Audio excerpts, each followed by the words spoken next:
right, boys, we're here live on YouTube, the No So YouTube network. First of all, Nate, what's going on, man?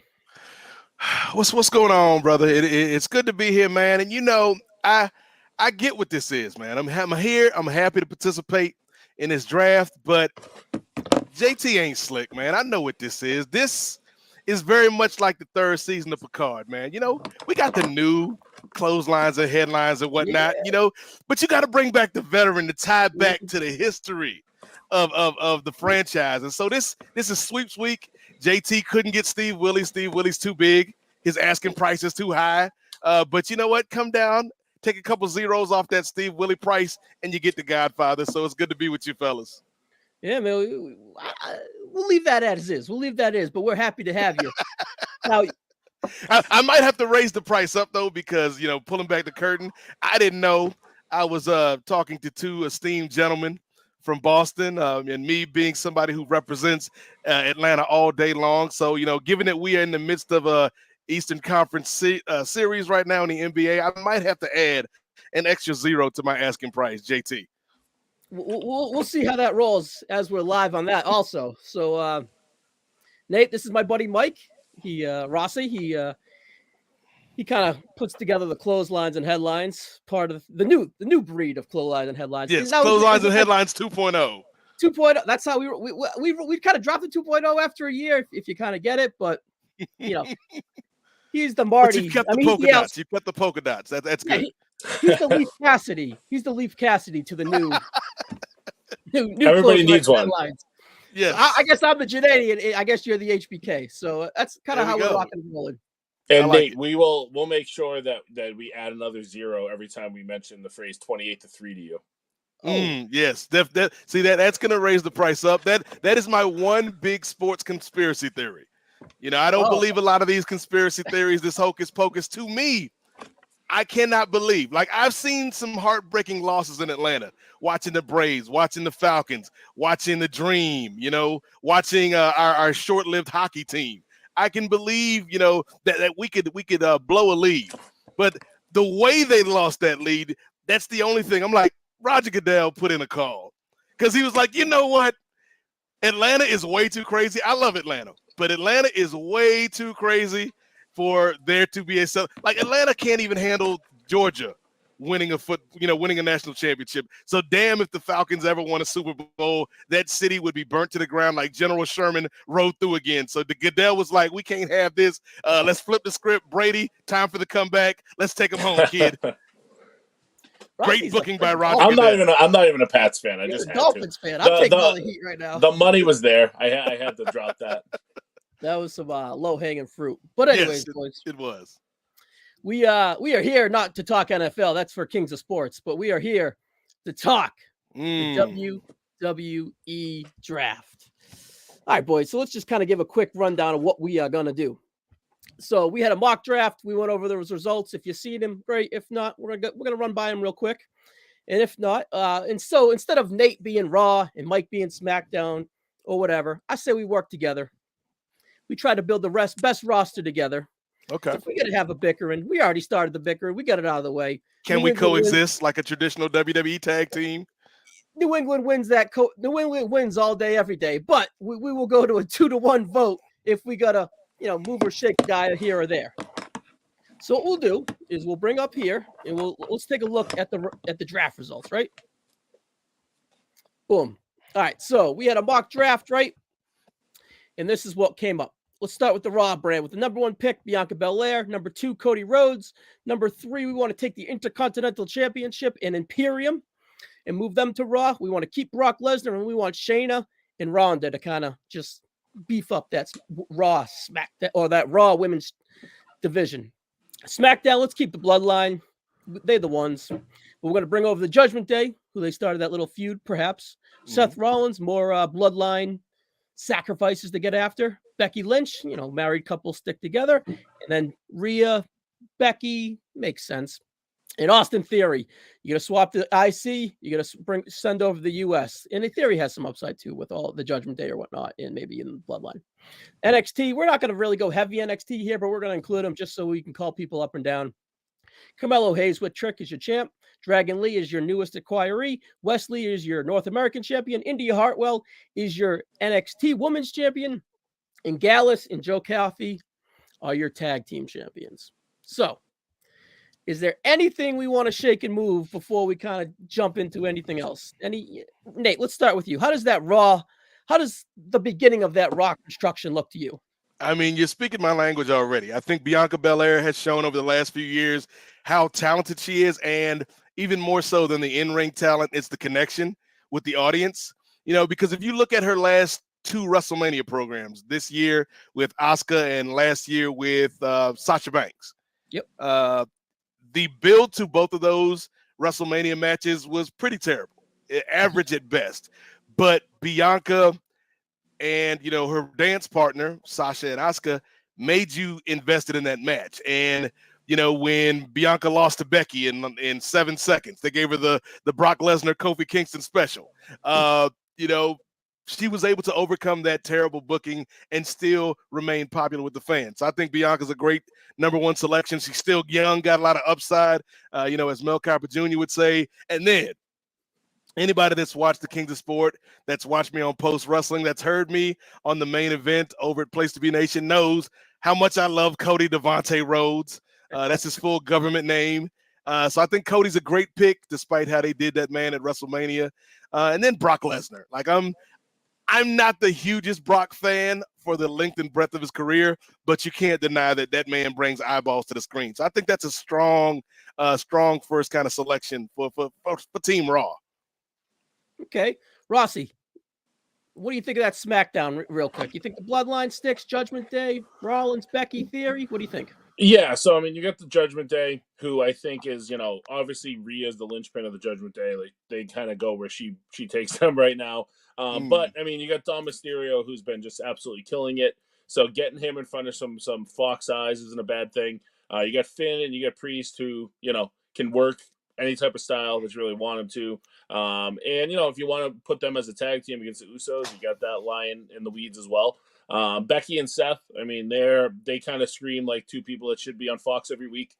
So that works. And then with Gunther and the Imperium Boys on Raw, having Theory in that U.S. title and SmackDown is obviously a natural fit. And again, it gives him fresh matchups as well, as he's kind of been slightly rebooted past beating John Cena. So, I really like where that roster started. I really like where they both started. And you see the SmackDown people are, a lot of, it almost feels like huge star potential with all 5 of those names. But in a 2-hour show, you're not going to need to, go in depth with these guys as much as, learning more about like Cody's background and Gunther and having like them having tag matches and Ronda being there some weeks and not being there other weeks. Raw fits more into like the 3-hour package. So I kind of like that. And as we build out the Raw roster, we'll keep that in mind as well. All right, so let's talk titles real quick. All right, so are we going to go? I didn't really throw this on you guys yet, but let's kind of decide here on the fly. Are we going to act like there's one title on Roman and one title on Sami and Kevin? Or are we going to act like they're going to potentially split those titles back up to each show? Or do you want to kind of do like a mix of both? What do you think there? I think they've eventually got to split these titles off of Roman. I think there was a way to do it heading into WrestleMania, and they didn't. They chose not to because we want to hit this 1,000-day mark. But if we're in control, if we have the power, if we are He-Man, the master of the universe, if we are Tower of Power from back in the 90s and we've got the power, I would say let's split the titles. I don't know how you feel about that. I guess it depends on how exclusive we want these rosters to be. Like, are we going back to an old school split? If we are, then yeah, I mean, you've got to split the titles. If Roman's going to be the all-encompassing emperor that is still available to both shows at all times, then I guess you don't really have to. But what kind of is tough about it is, you've got a Cody whose story has been chasing Roman, a split up, and then Cody winning a title somewhere down the road. Maybe not feels as impactful when he does. So that's kind of the tough part of that. As far as the tag title goes, I mean, splitting up the tag titles sounds like it makes sense on paper. But do they have enough tag teams to support that at this point? Maybe something you think about down the road. Okay. All right, so let's act. Let's kind of go how we felt it. Let's pretend like they're going to, but kind of make the tag teams equal on both sides in a way. No heavy Yes. and crazy. And then Adam Pearce came up with a stip after Cody beats Roman that Cody can only hold one belt. We'll kind of pretend like Roman is the emperor here on SmackDown, and maybe Cody is the emperor here on Raw. And we kind of want to build up and beef up to trickle down from them. Let's just kind of go with that. All right, so let's take a quick look at NXT before we start getting going here. Carmelo Hayes, Dragon Lee, Wes Lee, Indy Hartwell, and the Gallus Boys. Any one of those people we think are ready for a call-up, or all those people just kind of safe there in NXT to keep them there, and it is what it is? Nate? I'd keep it the status quo the way it is, because I think Carmelo can make some waves on the main roster. I love Wes Lee, but I feel like he's just going to be another flippy dude on the main roster. So let's keep him safe right now where he is in NXT. All right. I feel that. All right, let's start. I would move Indy. I would start thinking about getting Indy off that NXT roster, because I feel gut instinct. I think she loses the title this week. And she kind of just got that title as like her goodbye to NXT thing. I want to get her in with Gargano and Candice in some way, and Loomis. So if I was to take one person off that roster, knowing that, your Tiff Strattons, your Roxanne Perez's are going to be in NXT kind of carrying the bell there, that's the one that I think we should probably take off that board. All right, I'm not mad at that. So let's go to our women's division. And you think Tiff Stratton is a safe bet to stay on NXT? Exceptionally safe, I think. All right. I like it. All right, let's get her moving. I'd even say Roxanne. I don't think that 21 years old, I can't see it. Not saying she wouldn't kill it, but I don't think that it's going to happen. I think we'll have to bet on that one. All right, so we're good there. Okay. This is our consensus right here. This is our consensus results to the mock draft. Let's start rolling. Nate, you are our guest. Would you like to represent Raw, SmackDown, or NXT first? And where would you go? Let's take a gander down here so you can get your eyes on some people. Yes. We got a lot of good selections on the board. Do we draft for need? Do we draft the best available talent? Where do we go? I think let's start with Raw, in the words of the late great Old Dirty Bastard. We like it raw. And so we've got Bianca as our number one pick for the Raw brand. And I feel like, to me, the best available matchup, the best available program for Bianca, and I kind of made the argument to Scott over on the main event going into WrestleMania, like, as great as Rhea and Charlotte was, I think Bianca and Charlotte can do numbers. So let's bring the queen back home to Raw. All right. I like that. All right. We're gonna figure out this moving and shaking thing as we go, by the way. But hey, it's okay. We'll go right here. It's only the second movement. You'll get there. All right. So with the number 1 pick in the mock draft, number 6th overall to Raw, Charlotte Flair. I should have a sound effect, but yeah, whatever. Ding, ding, ding. Charlotte Flair, Monday Night Raw. All right, Mike, where do you want to head next? All right, so brand too. I'm thinking about that Judgment Day grouping, right? Okay. And I think there's a lot of legs still with Ray and his son. So let's get LWO to stay on SmackDown, and then you can offshoot that a little bit as well, with maybe more tag matches and stuff there. But I think we're building towards a summer that's going to be eventually get us to some sort of blow off, whether that's a hair versus mask or something along those lines. So I just think LWO sticking on the show as the one that continues to haunt down Dom. I think that's a good move. All right, so we're stable heavy on the SmackDown side of things. I'm not mad at it. All right, Nate, let's go back to you. I'm going to take a gander on a few, but for now, let's let you guys bounce back and forth. I'm good. Nate, what are you thinking, buddy? All right, so I've got a real good pick in mind for Cody's next challenger. I think the ultimate challenger is going to be Gunther. We set that up at the Rumble. He is the secondary title holder on the brand currently as we've got it constructed. But I think we can hold off on that a little bit. We can tease the fans with that. I got a guy that I think would be a fascinating kind of title program first out the gate for Cody. But I think I want to wait a little bit. I think we can get him in a later round. I'm using that Falcons draft strategy. You know what? Why trade up to get a great quarterback now when we've got Desmond Ridder? We can wait, guys. Let's damn. We're not going after Bryce Young. We're not going after Lamar Jackson. It's tough out here, fellas. I think where I want to go next. So we've got a great women's program. We've got some star power with Brock. We got Cody. We got Gunther. We got Ronda and Shayna. Our men's tag team division is a little slim right now. We don't have anybody headlining. For this men's tag team division. And I'm going to pick a tag team that probably seems like the obvious choice, but it's less so the fact that they're a great tag team and more so the fact that I think one of these dudes in this tag team, you mentioned Shawn Michaels and Marty Jannetty earlier. I think one of these dudes in this tag team is a future world champion, and that's the Street Profits, Dawkins and Montez. And that was Monday Night Raw, Nate? Yep, Monday Night Raw. I like it. There's no issue there. There's no domestic issues either. No. Yeah, I was gonna say that's a good fit because you got Bianca there too. Yep. All right, Rossi, what are you thinking, buddy? All right, so looking over it here, I'm thinking about Theory. Let's get Theory a good feud for this summer and somebody that can kind of bounce back and forth for that middle of the card to the upper card. And first name that pops to me is Shinsuke.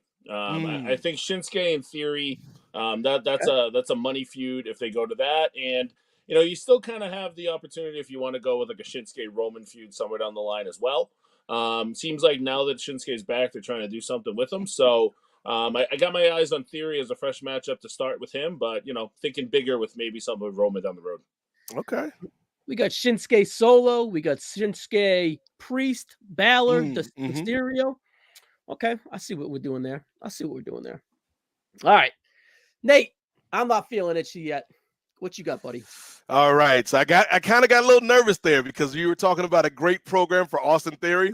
And so I'm going to go ahead and pick my guy that I wanted to match up with Cody before it's too late, because I feel like this guy is a great match for Cody. He can also be a great match for Theory, because a lot of things that I've heard people talk about this kid is Austin Theory is the next John Cena. And as we saw at WrestleMania, Austin Theory ain't no damn John Cena. Not yet, at least.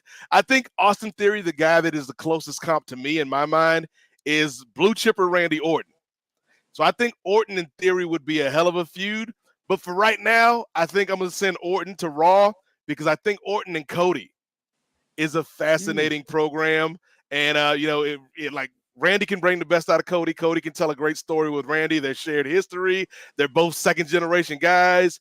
So let's bring Randy Orton. Let's bring the Viper to Raw. Okay. Took him right off the IR. No issue there. We got a little IR issue here. We got Big E. We got Shanky. We're not sure if Shanky's on the IR, but go Shanky. Go Shanky. That's what we were there. All right, I dig that. That's money right there. All right, so we got. You think Randy Orton's gonna come back and start taking some chops? Oof, I don't know. That might be a little bit too early for him. Yeah. I mean, if anybody knows, that how fragile and how tender a pec muscle can be, it's Cody Rhodes. Oh, true. I like that. Rossi, what are you thinking? So I'm looking at that, and I just put a lot of stock in Shinsuke Nakamura, and then I look at that scroll up to that SmackDown roster again for me. So I see a lot of people with friends, right? You got the Judgment Day with friends. You got the Bloodline with friends. You got the LWO with friends. I think Shinsuke is going to need backup at some point, and I think that we've got some people that he might have a little bit of history with sitting there, kind of been on the shelf for a little bit, maybe close to a return. So give me the OC on SmackDown. Ooh, okay.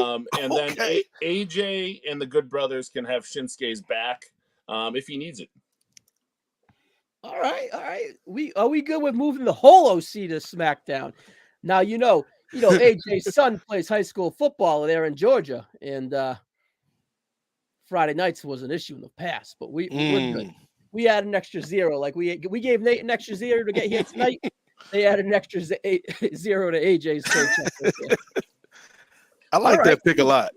I like that too. All right, I'm feeling itchy. I got to jump. Okay, you feeling froggy? I'm feeling froggy, man. I'm feeling froggy. And we're going to have a group discussion here. We have current tag team champions here that we keep overlooking, right? Now, if we went to our mock draft, we had both of these guys going to SmackDown. That's Kevin Owens and Sami Zayn. One, will they be tag team champions at the time this draft is concluded? That question goes to both of you guys first. Brother Nate, why don't we start with you? Sami Zayn and KO going to be champions next week? I think so. Like, I think it's way too soon to take the belts off of them. Yeah, it's a feel-good story, and it's you can't do the unhappy ending with Cody and then give the unhappy ending to Sami and Kevin a month later. Like, I think they'll still have the belts. Okay, Rossi, you agree? Yeah, I agree, and I feel like the match in Puerto Rico at Backlash is going to kind of be the write-off of the KO and Sami feud with the Bloodline. So my thoughts are get them over to Raw if you're the Bloodline and SmackDown. And I don't think that would really be the case if they were to then lose the titles before that, because then they say they get the win in Saudi. And the Saudi thing is really what's hanging over our heads. But yeah, with the Night of Champions thing, I don't think it necessarily has to be every title on the line. It could be, some other way of putting that. And, who knows? There still might be a King of the Ring as part of that as well. So I'm not as worried about that. I think it's good booking because it makes a lot of people think that the Usos are going to win with that Night of Champions kind of, hanging over everybody's head in a month, with obviously Sami not going there. But no, I think the feud's going to end pretty soon, and Sami and KO are going to continue.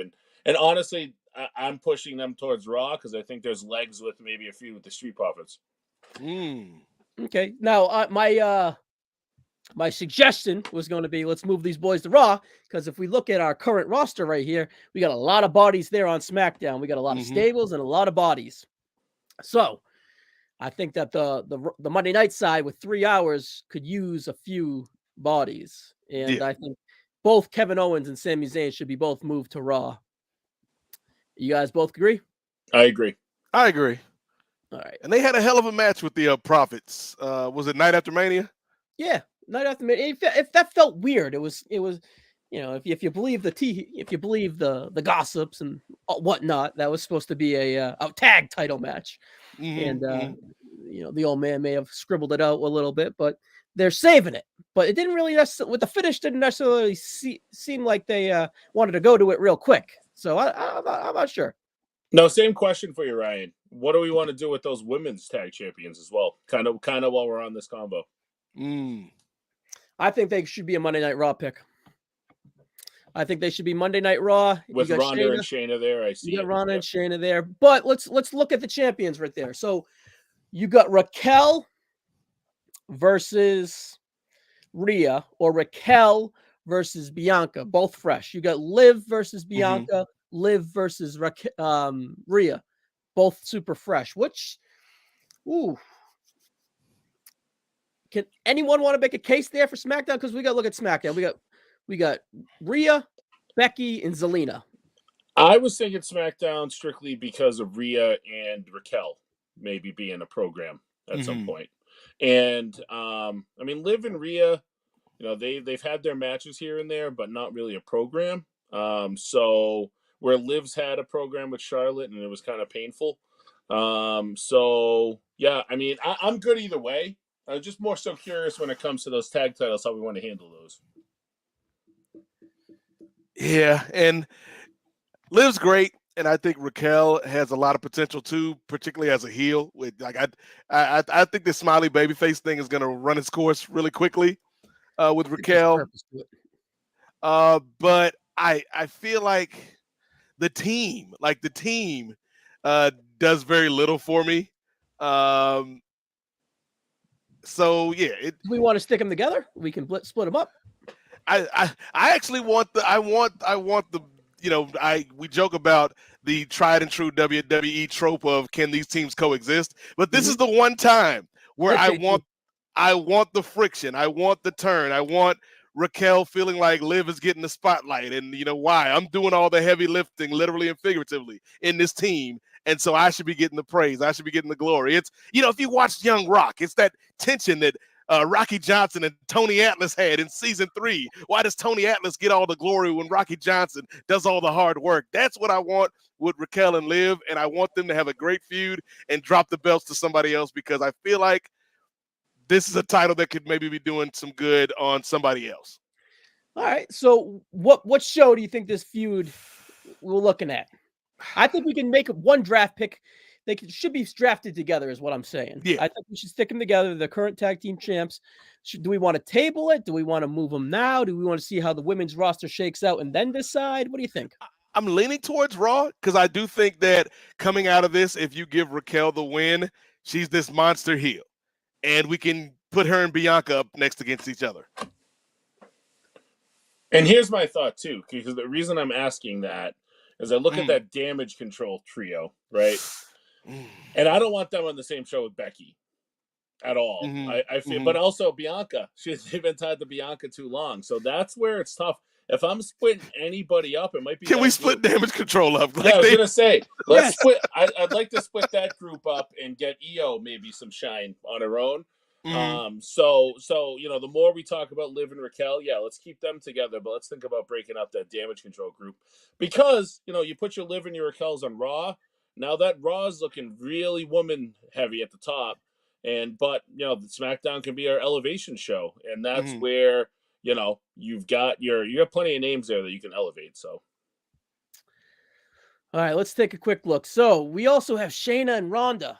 Do either one of those? Do we want to throw Raquel at either one of those? Do we want Charlotte?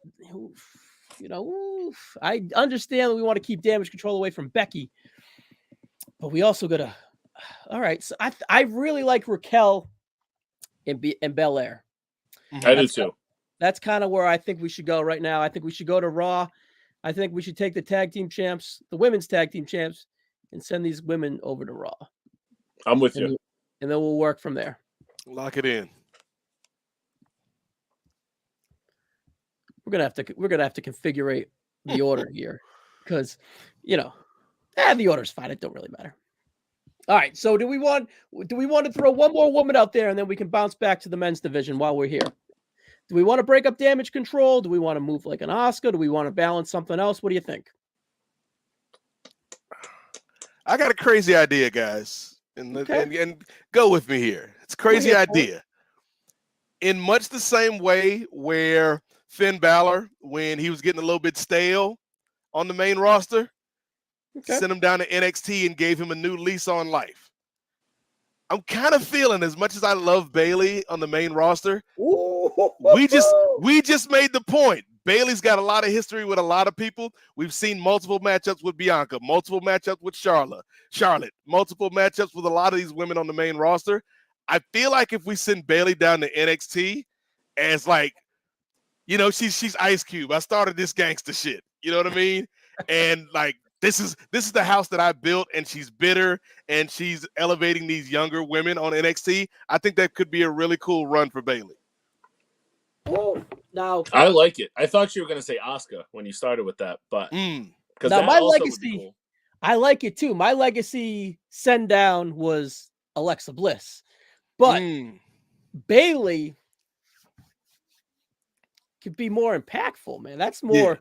We're talking. If we might be sending up potentially 3 people on each show here. We might be sending up a total of eight people here, and there really hasn't been they haven't really plucked from NXT in a long time, really. Solo Sikoa was the last one, if you really think about it. So it seems like they've been we got Pretty Deadly. We got all these people that Grayson Waller. We're going to probably move up, but let's go. Let's send Bayley to NXT to kind of bolster the ratings a little bit and see if she can put it out there. All right, let's get some editing going on here. I like that. Honestly, if you put Bayley on NXT, I'm not a regular watcher of NXT, but if you put Bayley on NXT, it'll probably get me to tune in. At least at the start, right? Yeah. All right, let's get to the wild world of editing, right? We might as well we got to keep the girl Damage Control together, right? I want Io alone, or maybe Io and Dakota together, and Ben Bayley gone. If you move Bayley to NXT, then I would say put Dakota and Io on SmackDown. Okay. Dakota and Io boot Bailey out of the group. Yeah. And then you've got, Io, Rhea, Io, Becky in a singles match at some point you could do. All right, so let's look at the rest of Damage Control. So let's take a look at the rosters as we move them up here. All right. But didn't you say you want these girls away from Becky Lynch? But I also want them away from Bianca, so it doesn't really matter, I guess. I'm more so thinking Rhea for them than Becky. All right. I'm with it. You go with SmackDown, and that SmackDown roster is going to need some women, so. Yeah, I like it. Yeah, they could throw no, works. This works. All right. So, all right, Nate, it's been a while. Well, actually, you just picked. Get out of here. The new breeds up here. Yes. I just made the most impactful pick of the draft. Whoa, we're over here. I'm deleting. I'm all flustered now. We're having delete, but we're good. Mike Rossi, what are you thinking here? All right. SmackDown. We just hammered the women's division. We did. Take a break from the women for a little bit. And I'm looking at the three names on the left there the most. With right Lashley, Riddle, and Bronson Reed as people that I think are kind of, not main eventers yet. Well, Lashley is when he wants to be, but they're kind of the next in line, right?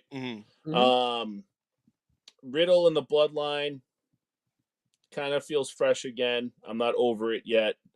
But I also feel like his antics suit better to a 3-hour Raw. We already drafted Randy Orton to Monday Night Raw. Yeah. Give me Lashley on SmackDown. I agree. I feel like I like that. Yeah. We've got him and Roman really hasn't been done yet. Him and Roman could be nice. Bit. You get MVP and Heyman going back and forth. Yeah, I like that. And then, there's some guys that he's worked a lot with, your Rollins and your Theories, but Lashley is not going to be someone I think is going to, be at that main picture a ton, other than maybe the one feud with Roman. But he can linger around from there. You got your Shinsuke's, you got your AJ's. So I think he fits there. All right, I'm gonna jump up. I'm feeling itchy. I need to put a period to the end of this sentence. All right, I heard MVP, right? So our boy Almost. We're gonna draft him a little early here, but it's for the substance. GOAT. So he has a new feud supposedly with our boy Seth Rollins, and Seth Rollins is on SmackDown. So let's get Almost to Friday nights. We got a lot of stables here. Perhaps Almost and MVP can become a little alliance right there. Go after the Judgment Day, maybe go after the Bloodline, LWO, the OC / Japan, whatever thing Rossi made up there. We're stable heavy. Almost and Lashley need to be the Twin Towers 2.0. Maybe we'll bring over Cedric later, but we ain't going to be wasting no more early draft picks on that. We ain't going nowhere. We can see how that shakes out. But anyways, all right, so guys, we're kind of at our top 10. Let's just take a quick step back and see where we're at and make sure we like everything and see if we want to go anywhere. All right, on the Raw side, Belair, Devante, Imperium, Lesnar, Ronda, Shayna, Charlotte, Street Profits, Orton, Sammy and KO, Liv and Raquel. SmackDown, the Bloodline, the Judgment Day, Rollins, Becky, Austin Theory, the LWO, Nakamura, the OC, Damage Control without Bailey, Bobby Lashley almost with MVP. NXT's the same with Bailey. All right, Nate, you're up. What do you think's needed? Who do you think needs to go where? What do you want to see? All right, so this pick might be the most difficult to place. So I'm going to go ahead and get them out of the way now, because not only do we have a group that you can argue is, if not the most popular team of their generation, then they're in the conversation. You've got a former world champion, a former important world champion in this group, and you've got a guy who is on that IR list who I feel was done a little bit dirty with his championship run, who should be a future world champion if health allows. And that's the New Day. And so we can kind of talk about it. What do we do with the New Day? Because I feel like they are too important not to have on either of these rosters, but they're also not at the point where they were 3 years ago, where Kofi was a world champion, Big E was on the come up, Woods was in the mix. They were great as a tag team, and they could main event each edition of Raw or SmackDown, and it felt natural. Now they're kind of the team that everybody loves, but we know, like there's a ceiling. They're the Dallas Cowboys. Everybody loves the Cowboys, but there's a ceiling with the New Day. So where do we put them? All right, so we got the New Day here. I like Monday Night Raw right off the bat because I'm looking right here. Right here. You got to come back. How's that neck? Let's try and check it out right away with a few chops, right? Imperium New Day's looking right at us. Imperium New Day Street Profits, New Day KO Sammy. Yeah. Oof. And then Big E, if he's good, if he's cooking, he's like lingering, marinating, and they ain't telling us because they shouldn't. And if he's going to be ready, oof, just look at all these names here. Cody, Big E, Brock, Big E, Montez, Big E, KO, Big E. I think we should move him to Monday. KO, former member of the New Day, for one night. Yeah. So I think just New Day on Monday Night Raw fits like a glove, and they need bodies because we're kind of we're thin over there. Rossi, what do you think? New Day? I like it. I think that's a really good fit there. And I know we're getting optimistic thinking that Big E is coming back, but even if he's not, Xavier and Kofi just bolsters that mid card. It gives us bodies, and it's a tag team. We haven't seen a Street Profits New Day match in a while, so that's fresh. And we can throw Big E on commentary if he can't wrestle anymore. Anything's better than Kevin Patrick. So let's get that. I think we're good there. Let's sign and deliver that one there. Yeah, 3-hour show. You find room for Big E regardless of if he's ready. Yep. Now, can I jump, Rossi? Yes, because I'm kind of. There's a couple names I want to put on Raw, but I'm struggling with filling out this SmackDown right now. So New Day's biggest rivals on NXT when they had a cup of coffee down there, Pretty Deadly. I think we need to place them. I think it's a safe assumption that they're going up. I'm not sure if they would be my first pick out of NXT, but I think they were in a good spot to move right now. So I actually think that they are in a good spot to go either or, Raw or SmackDown. SmackDown, I think that they is more of a talking show, and I think you could easily throw them just to talk every week, to do whatever they're going to do, and it's going to just be awesome. Raw is a wrestling show. Raw is the wrestling show compared to the two, but it's also 3 hours, so they are perfect filler. So I think they fit like a glove on both spots. Now, let's just take a look over here. New Day, good introduction. We already been there, done that. Street Profits, Pretty Deadly. Woo-hoo. Imperium, Pretty Deadly. That vibe just works with the seriousness and Pretty Deadly. Just like Dom Mysterio with Pretty Deadly on the let's look at the SmackDown side. Dom Mysterio and Priest with Pretty Deadly. I like it. Like the Usos with Pretty Deadly. That vibe's just there. You got the LWO. Yeah, you got the Good Brothers. I don't think I can go wrong here. Should we just let it play out before we place them, or what's the feeling? My feeling is Raw. And back to the 3-hour thing, I think they're guys that are going to need to develop those characters on TV a little bit and kind of do maybe some of their goofy stuff with a little bit of room to breathe, where sometimes SmackDown can be like, all right, you got 5 minutes to get your point across, right? Yep. So I think they fit more to be introduced to the main roster with Raw with a little bit more room to breathe. Nate. I agree. I think that let's lock them in. This is a team that, like you said, has history with the New Day, and that'd be a great entryway for folks that weren't watching NXT, like me, who catches in NXT in YouTube snippets. I think it'd be a great way to bring them up to the main roster. All right, perfect. Let's lock them in. Rossi, you're up. What do you want to look at? So I want to look at something for Raw. So I'm going to kind of go out of place here, but looking at that NXT roster, right? Mm-hmm. And I know that we've got a big UK show this summer. And I know that Gunther guy is going to need a big opponent in England. So if you go over to that NXT roster, I see Ilya Dragunov. So I don't really think has much more to prove in NXT. I think he's ready to get the call. And, if you bring him up now and you've only got a couple months to get over to, a Money in the Bank match with them in England. I'd put Dragunov on Raw. I'm good with that. Nate? I like it. Raw is getting pretty stacked, but it has to be, because you're looking at a 3-hour show versus a show that isn't even technically 2 hours, because they have to cut off 5 minutes before the end of the hour to get to the local news. An hour 57. Yeah, in SmackDown. He's somebody I think will grow bigger on Raw than he ever would ever shot to in SmackDown. Yeah, I agree. Speaking of growing big, there's a kid. There's a kid whose father was pretty big, and then he got to be big, even though he couldn't use his father's last name. Ooh. Of course, we talking about this man, LeBron Breaker, on these streets. LeBron the King, the chosen one, LeBron Breaker. All right, what are you thinking, brother? We looking Raw, SmackDown? So here's the problem with Bron Breaker. Okay. If you put him on SmackDown, you're going to feed him to folks like the Tribal Chief. You're going to feed him to folks like Bobby Lashley. Mm-hmm. He's not going to feel as big. He's not going to feel as imposing. Now on Raw, like Cody's great, but physically, I think Braun is like he's imposing when you put him in that ring against Cody.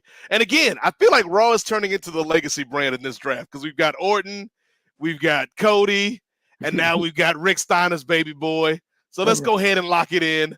I'm drafting more on potential than what we've actually seen. Like the one time Braun was up on the main roster and it kind of didn't quite hit. But let's go with Bron Breakker to Raw. Okay, I like that. He had history with Gunther too. He's one of the two people that beat Gunther, with Dragunov being the other one. So I like that. I like that. And we can't let these NXT guys stay off SmackDown though. Get Grayson Waller on SmackDown. Ooh. Yes. I think there's a lot of good talking points you can have there, like Heyman, just having like something with Heyman, verbally MVP, before even getting into wrestling. There's a lot, the Grayson Waller effect can be a show on SmackDown.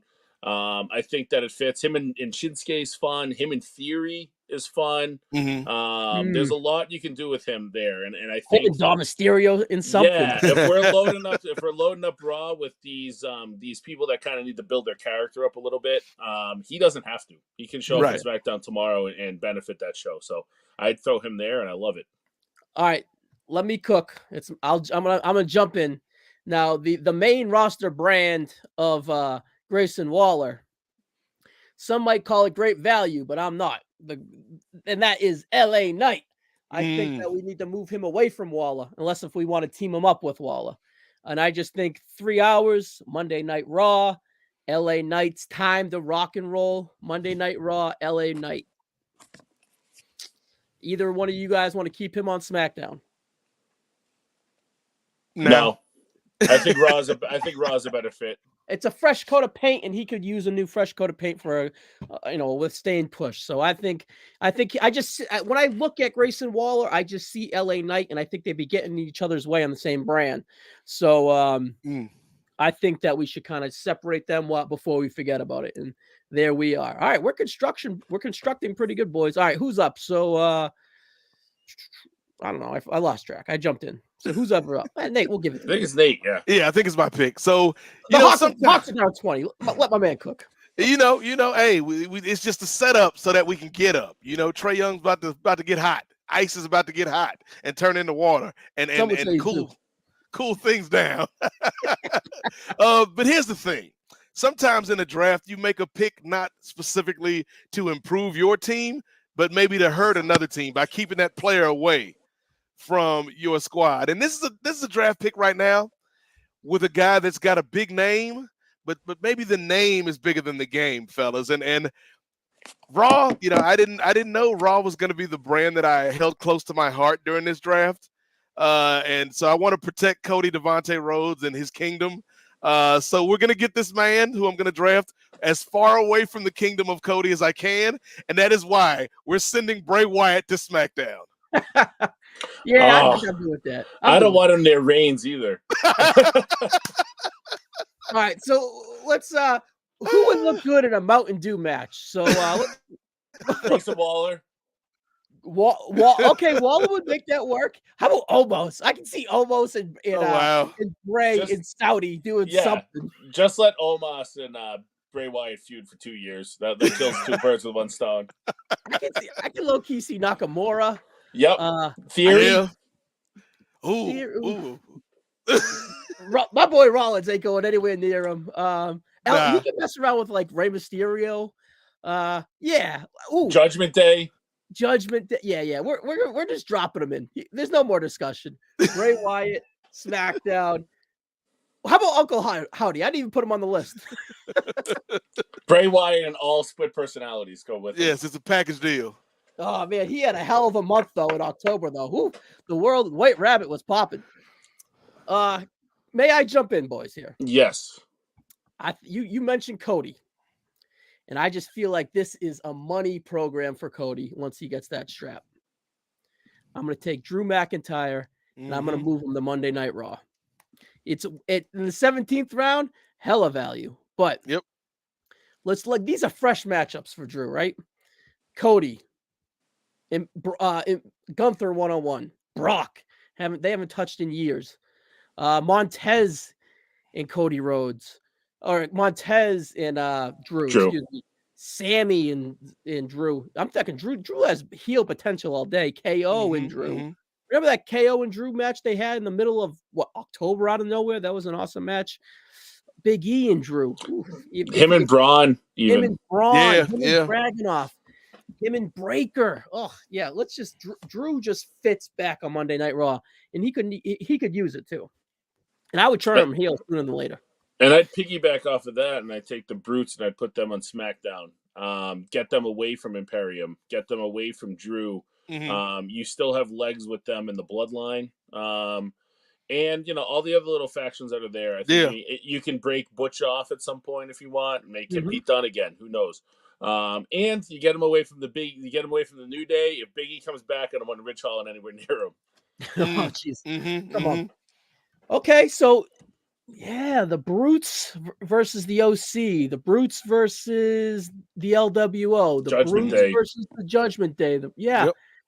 That's just a low key steal right there to kind of get in the Brutes versus the Hurt Business. Yes. The Brutes in Bray Wyatt. Perfect. We're starting to fall into place. All right, Nate. What you feeling, man? All right. So there's a lot of talent still out there on the board. And this is the part of the draft. Anybody can pick a Charlotte Flair. Anybody, can pick somebody the caliber of Randy Orton. Anybody can pick somebody the caliber of, the New Day. Those are easy picks. This is where you make your money as a general manager. And so I feel like if I'm looking at these two brands, the one thing that I feel like I'm missing on SmackDown right now, we've got a lot of great stables. We've got our dominant heel in Brock Lesnar. We've got some guys that can kind of jump up and challenge him. One thing I think I'm missing, and it's part of the fatal flaw of the SmackDown roster as we've got it right now. Your weakest point is Austin Theory. I feel like Austin Theory is kind of the weakest point of this roster. And so I want to start turning our weakness into a strength. Let's start getting some guys in here that can make Theory look good. I believe we already put Riddle on SmackDown? We have not. Okay. I wanted to make sure. So Matt Riddle. No, did we put Riddle on Raw was my question. Riddle has not been selected. Okay. So yes, we're going Matt Riddle. We're bringing the Bro. Keeping the Bro on SmackDown because I feel like out of all of Theory's opponents, whether you're talking John Cena or Bobby Lashley or whoever, maybe Riddle is the guy that can get something out of Austin Theory. Like, I think the match will be good. Theory's matches are always fine. There's no problem bell to bell with Austin Theory. Level him up. It's the personality. It's connecting with the audience. And Riddle's somebody who's really clicked with the audience. So I think putting them two together could bring out the best in Theory. So let's bring the ultimate Bro to SmackDown. Now I like it. We're about 30 picks in, combined both rosters, and that's a little too late for my boy Matt Riddle to go. We've been sleeping on him. So, I mean, to be fair though, there was a lot of substance abuse issues that caused him to slip in the draft. The character issues made him fall. Yeah, character. Yes, he character. didn't pass the pre-draft screen. All right. He failed the Wonderlic. All right, I like that because, yeah, man, he could cook with the Judgment Day. He could cook with. He already cooked with Rollins, but yeah, Theory, him and Santos when Santos goes heel, him and Nakamura, yeah, him and Lashley, yeah. Good with that. Would Matt Riddle and Bray Wyatt work? I think it could. Actually might. It might. Like Riddle's not sure if this is mind tricks or magic, or did he just smoke the wrong stuff? Whoa, you're weird, bro. Yes. Yeah, all right, perfect. I like it. All right, Rossi. Now, we need someone from Monday Night Raw. What are you thinking? Bronson Reed is who I'm thinking. When you look at the big hosses that we've got on SmackDown, it might be tough for him to break into that grouping, right? Mm-hmm. But when you look at the big hosses we've got on Raw, I mean, I'd watch Bronson Reed against Gunther. I'd watch Bronson Reed against Drew McIntyre and Braun Breaker and the guys that are there. Hell, Brock, he's somebody that Brock could beat in a B pay-per-view. I think that's a good fit for him. I don't want him with he's feuding with Lashley now. Let's break him away. I don't think he'd be able to handle a Bray Wyatt feud. I don't think he's ready to jump into that big group. Him and the Judgment Day would be weird. Him and the Bloodline would be too much. So I think as part of that, 3-hour Raw, again, continuing to build him up. You can give him some squash matches there.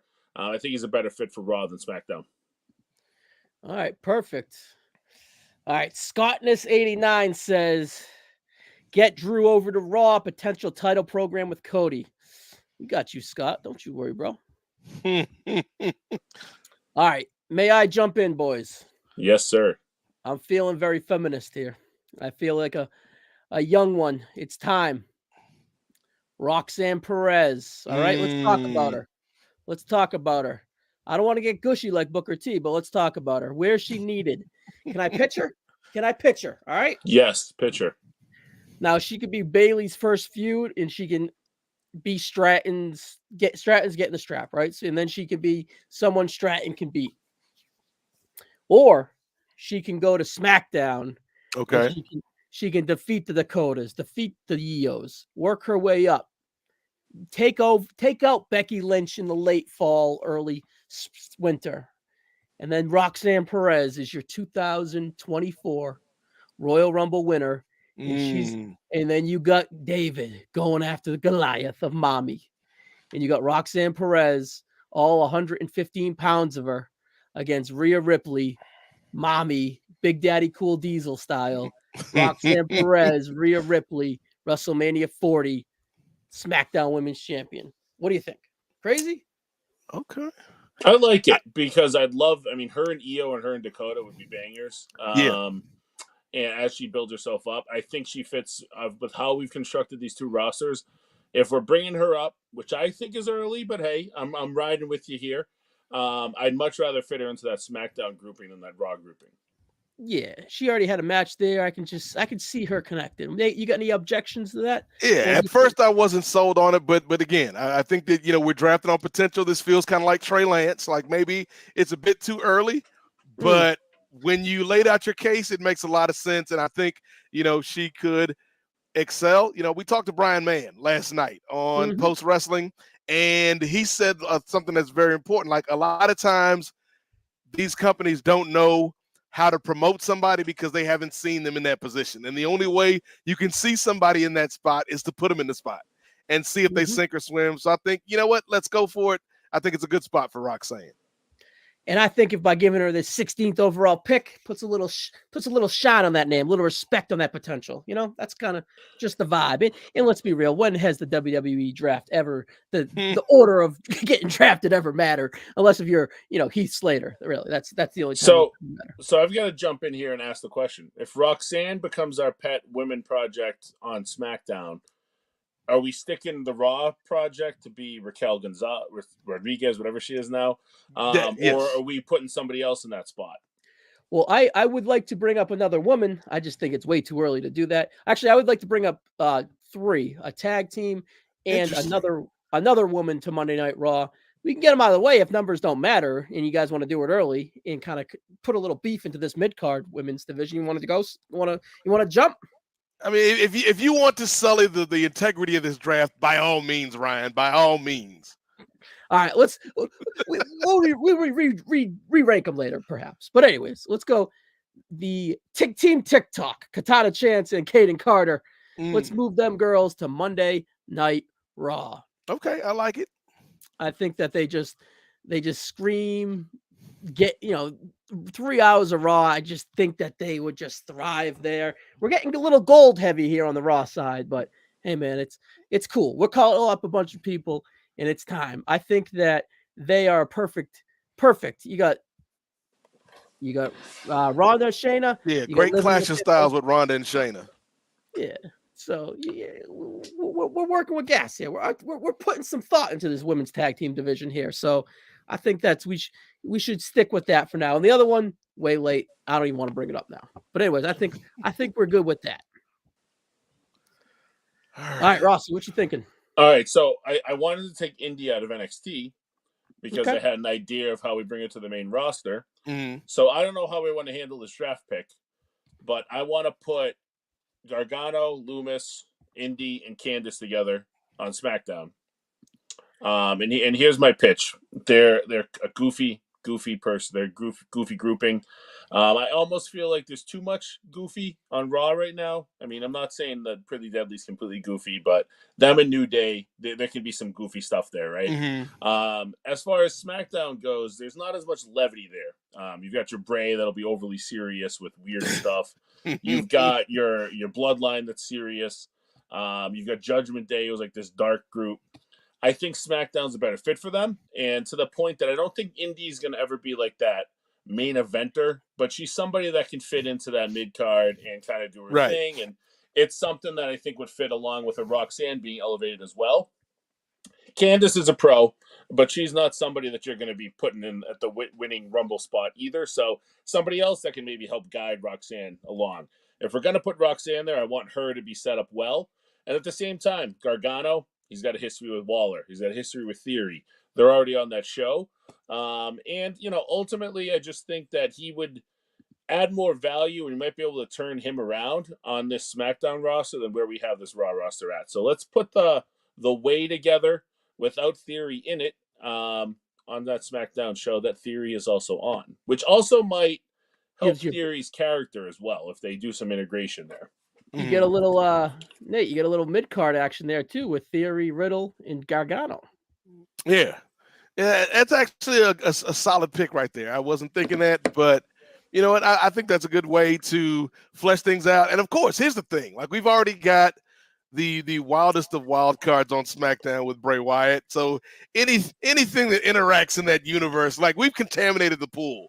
So anything that now goes into that pool makes sense by virtue of having Bray Wyatt in the pool. Yeah, and that's another group that can feud with Bray too. That like Loomis and Bray, like I'd be interested. Who's in that stalking for a couple who? weeks at least. Okay, you sold me. I was gonna give a little fight for Raw, but when you said Loomis and Bray, Friday Night SmackDown, it is. They're stalking each other at the same time. All right, so the way with the Brutes, even so, man, we got some stables on SmackDown. I'm not, and that's okay. That's okay. Yeah. All right, Nate, we haven't heard from you in a while. By the way, guys, how about me working on the fly there, building blocks, construction, colors, highlighting, making it work? Yes. I didn't even know you were doing it. I love it. Look at that. Right, haven't seen this level of screen manipulation since Tom Cruise in Minority Report. Just excellent. Thank you. So earlier, Ryan, you mentioned David and Goliath, the parable from the Bible. And since it is still Sunday on the East Coast and on the West Coast and maybe in the middle of the country as well, I'm not a time zone expert. And I've been working 10 hours today, so my brain's all over the place. But David and Goliath is the story of a little small boy that beat a big giant. And and he used the slingshot. And the Okay. slingshot, it wasn't really the rock that killed Goliath. It was the way it hit him, the way it bounced off of him. You could almost say it was the ricochet of the rock that killed the giant. Raw's got a lot of big, beefy men, as big, meaty men slapping meat, as Okay. Biggie would say. I think we need a little razzle-dazzle. We need some flippy guys on Raw, and there's no better flippy guy than Ricochet. All right, Nate. Are we sticking with Braun Strowman? Are we making it one pick? Is that our tag team on Monday Night Raw? Are we splitting them away? I say we can bring much like Raquel and Liv. I say we bring Braun up, and then we get the Braun turn, and then Ricochet goes on a run where he's just fighting giants. He's fighting Braun. He's fighting Gunther. Ricochet and Brock. Hell, let's do Ricochet and Brock. Ooh, all right. I think we've been there, done that. I'm not sure how it worked out for him, but yeah, he's learned now. He's got tape on Brock Lesnar now. He's learned. I could see them. And right away, I could see them going right at Pretty Deadly, and they don't need the belts to feud right away. And we can have a little fun right there. All right, yeah. All right, perfect. Awesome. All right, Rossi, what you think? All right, so Otis has been doing some flirting with the Maximum Male models. Oh, yes. So what we're going to do here is, Gable doesn't want to split away from Otis, and he's not been able to really break that portion up. So we're going to do it for him. Give me Chad Gable on NXT. Whoa! I thought for a second you were going to put Chad in Maximum Male Models, and I was like, that's so crazy it just might work. Give me Gable in NXT. Just think of our potential there. Okay. You can put him with the Wes Lees of the world. You can put him with the Dragon Lees of the world. And then the big egg is Carmelo Hayes. Yes. That's a takeover level match. And he's got some of that NXT, kind of the Bailey thing, Gable was he built his name down there, and let's get him, if we're going to get him a singles push, let's get him a 6 to 7 month run in NXT first. So, yeah. Is NXT the spot for him, though?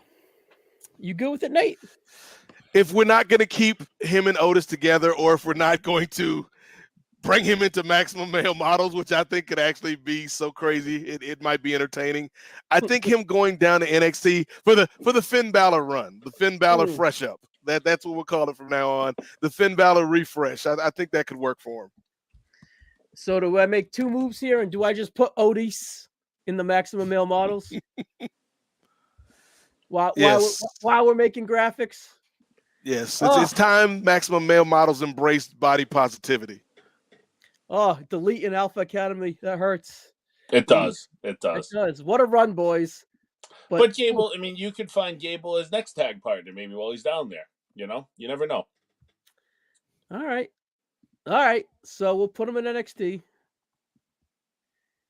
And I say that as somebody I'd love to see him get a main roster push.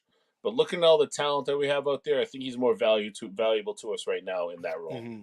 2 steps back. A step back to take 2 steps forward in the future. Exactly. All right. Should we talk Maximum Male Models while we're here, boys? So I think we got to talk about Miz. All right. Ooh. Because he's a big part of TV whenever he's whenever he's active. Miz surprisingly has tumbled down this draft But board. where I look at Miz, now we've got to put him either on the same show with Grayson Waller, or we've got to put him on the same show as LA Knight. Mm-hmm. Both have value in a weird way. But now, which one fits better? I think Miz would get lost in the stable scuffle on SmackDown. I think that Monday Night Raw, you have your Bronson Reed, you have your Ricochet, you have your Drew, you have your LA Knight, your Miz Breaker, Miz and Dragunov. Yeah. Plus, as we mentioned, it's 3 hours. We need some Miz TV segments to soak up that time. Miz with Pretty Deadly on Miz TV. Come on. Mm-hmm. Well, I'd watch that. All right, Miz on Monday Night Raw. He seems like he's just a Raw guy. He should be there, and I don't ever want to see him integrate with Dexter Lumis again. Nate, may I jump in? Jump on in. The Creed brothers. I think it's time for them to come up. I think Monday Night Raw is bolstered in the tag team division. SmackDown has a bunch of stables that we can kind of make shift into tag teams, but I think we need a big-hearted tag team. And I think the Creed brothers should land on Friday nights. You got the Creed brothers and the Brawling Brutes. You got the Creed brothers. Okay. And even Gargano and Loomis is a fun team. You got the Creed brothers against the Good Brothers. They already had a main event match, and not many people outside of me watch main events, but I went 2.5 on that banger.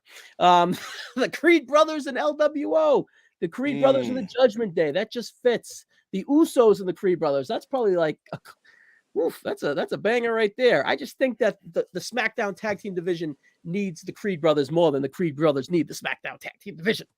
And they're two guys that if Riddle ever needs a buddy, they can easily make that happen with that shoot-ish style. So yeah, I mean, I think they fit that roster a lot better than they would fit the Raw one. Okay, I like it. All right, who's up? I believe it is my selection, and it's time to go back to the ladies. Okay. I'm looking at this draft board. So many beautiful, talented women that have been underserved by their booking. I'm looking at you, Nikki Cross, the white chocolate cheesecake of sports entertainment. We see you, girl. Dewdrop, Piper Niven, we see you out here. JC Jane, Gigi Dolan, we see you still out here on the draft board. Don't worry, I see you sitting in the green room like Mac Jones. Is somebody ever gonna pick me? You will be chosen, but not right now, because I think, and I can't believe she's lasted this long on the board, unless I'm mistaken. Maybe it's fitting because she is the Empress of Tomorrow, but I'm gonna pick her today. Okay.